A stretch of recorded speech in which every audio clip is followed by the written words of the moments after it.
ఎంతో పరిణితి చూపించి రాజకీయ పార్టీల యొక్క ఓటు బ్యాంకుని, రాజకీయ పార్టీల యొక్క సీట్లను, రాజకీయ పార్టీల యొక్క స్థానాలను పూర్తిగా మార్చేసినటువంటి ఘటన దేశంలో చాలా అరుదుగా చూస్తుంటాం. అటువంటిది మన పక్కనే ఉన్నటువంటి మన తెలంగాణ రాష్ట్రంలో చూస్తా ఉన్నాం. మే 13వ తేదీన జరిగినటువంటి పార్లమెంట్ ఎన్నికల్లో 17 పార్లమెంటు స్థానాలకు ఎన్నిక జరగ్గా కాంగ్రెస్ పార్టీ 7 నుండి 8 స్థానాలను కైవసం చేసుకోబోతా ఉంది. కాంగ్రెస్ పార్టీ 7 నుండి 8 స్థానాలను కైవసం చేసుకోబోతా ఉంది. భారతీయ జనతా పార్టీ 8 నుండి 9 స్థానాలను కైవసం చేసుకోబోతా ఉంది. అలాగే ఎంఐఎం కేవలం పోటీ చేసింది ఒక స్థానం అయినప్పటికీ భారతీయ జనతా పార్టీ అభ్యర్థి మాధవీలతతో తీవ్రమైనటువంటి పోటీ ఉన్నప్పటికీ ఎంఐఎం ఒక స్థానం గెలవబోతా ఉంది.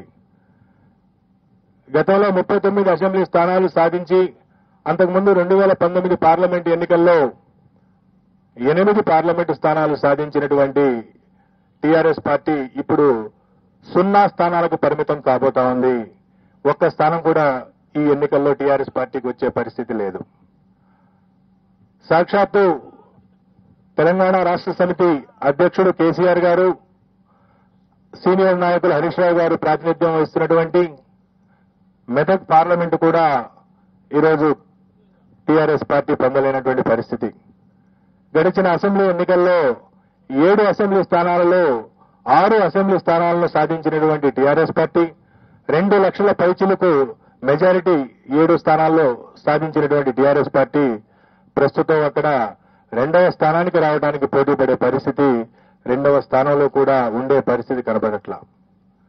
సో ఈ విధంగా భారతీయ జనతా పార్టీ ఆదిలాబాద్, నిజామాబాద్, కరీంనగర్, జహీరాబాద్, మెదక్, మల్కాజ్గిరి, చేవెళ్ల, సికింద్రాబాద్ 8 స్థానాలను సునాయాసంగా కైవసం చేసుకుంటూ మహబూబ్ నగర్ లో గట్టి పోటీ ఉన్నప్పటికీ స్వల్ప ఆధిక్యతతో శ్రీమతి డికే అరుణ గారు అక్కడ విజయం సాధించే అవకాశాలున్నాయి. అలాగే కాంగ్రెస్ పార్టీ మిగతా నియోజకవర్గాల్లో కాంగ్రెస్ పార్టీ విజయం సాధించేటువంటి అవకాశం ఉన్నది. ఎంఐఎం హైదరాబాద్ పార్లమెంటు నుండి విజయం సాధించే అవకాశం ఉన్నది. భారత రాష్ట్ర సమితి దాదాపు అన్ని నియోజకవర్గాల్లో 3వ స్థానంలో ఉన్నటువంటి పరిస్థితి.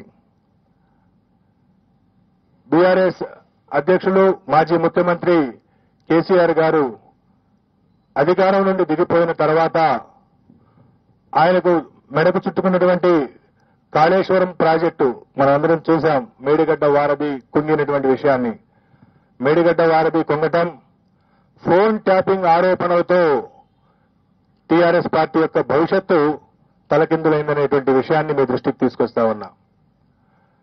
ముఖ్యంగా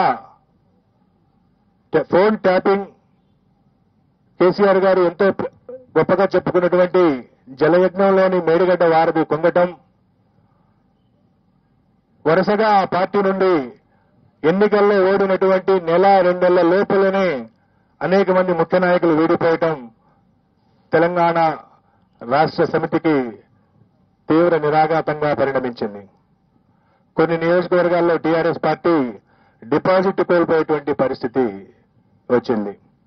అలాగే తెలంగాణలో మొట్టమొదటిసారిగా భారతీయ జనతా పార్టీ 17 పార్లమెంటు స్థానాల్లో డిపాజిట్ను పొందబోతా ఉంది. అనేక స్థానాల్లో 2వ స్థానం లేదా మొదటి స్థానంలో ఉండబోతా ఉంది. తర్వాత ఆంధ్రప్రదేశ్ విషయానికి వస్తే, ఆంధ్రప్రదేశ్లో ఎన్నికలనే కంటే కూడా గత 2 నెలలుగా యుద్ధమే జరిగిందని చెప్పుకోవాలి. ఆంధ్రప్రదేశ్లో ఉన్నటువంటి ప్రధాన రాజకీయ పార్టీల మధ్య ఒక రకమైనటువంటి యుద్ధ వాతావరణం గడిచిన 60-70 రోజుల నుండి ఈ రాష్ట్ర ప్రజలు చూస్తా ఉన్నారు. ముఖ్యంగా Telugu Desam party, Bharatiya Janata party, Janasena party 3 పార్టీలు కూటమిగా ఏర్పడటం, వైఎస్ఆర్ కాంగ్రెస్ పార్టీ ఒంటరిగా పోటీ చేయటం, సహజంగా